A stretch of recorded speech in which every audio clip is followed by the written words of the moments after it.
Tech Cocktail Conversations, candid insights from startup founders, entrepreneurs, and thought leaders from around the globe. So there's, two kind of core pieces to our business that are challenging, that also set us apart, I think.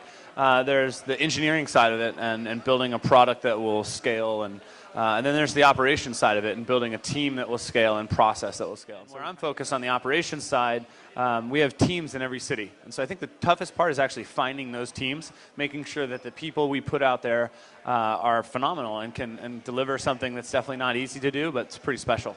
So the teams, we have a general manager, an operations manager, and a community manager in every city. So supply, demand, and kind of a growth leader. And so, it's a distributed team. We're in 9 cities now. And with the distributed team, we have to have all-stars. So that's the toughest part. We take the approach of being very local, right? And so that's why we do pedicabs in Austin, honestly, right? We're not a San Francisco solution that we're plotting down in all these other cities. We try to understand the core of the city and come in to understand the transportation culture and just how people live and work and move around in the city, and then build a solution that's specific for that city, and that's why I think we're winning in almost every city we're in, because we're building a solution that's authentic to that culture. So Austin, Texas, we had cars down here 2 years ago. It's where we tested the app first. And then we realized nobody wants to drive around Austin. 6th Street is a party. It's like a freaking parking lot everywhere else, and everyone wants to pedicab around, and everyone's drinking. And so we said, let's just enable these pedicabs with this transportation infrastructure that we've built. So it's awesome. I think the quality of the people that I get to work with is freaking, I would put my team against many, many others, right? It's really an inspiring crew, and it's a diverse crew, right? We have really smart marketing people. We have amazing operators that can just execute on anything. It's a mix of these really creative and really analytical minds. So my favorite part is the people that I get to work with.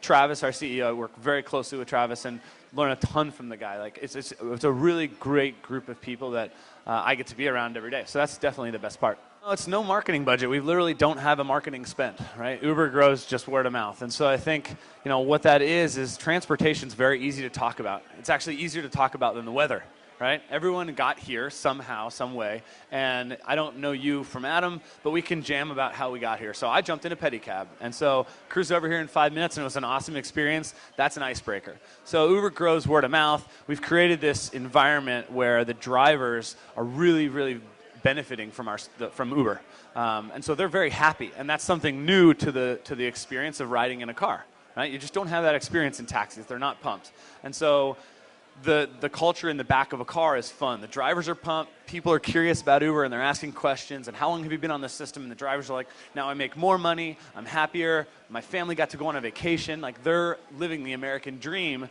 because of this thing called Uber. So that culture in the back of the car is awesome. People leave, and they're like, that was amazing. I didn't have to get out cash. The driver was friendly. He knew where he was going. There's just quality all around. And so they get out, and they just want to tell everybody. And so that's how we grow.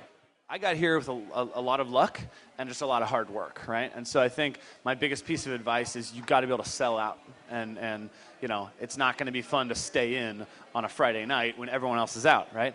The last few New Year's Eves, I wasn't out at a New Year's Eve party throwing back champagne, right? That would have been awesome. But I was staring at GodView, which is our operational tool for watching real-time what's going on with Uber, and I'm staring at the screen, making sure that everything's going off, calling drivers, calling clients if there's issues. So you've got to be able to sell out, and I think if you're willing and able to do that, then that's going to set you off in the right direction at least.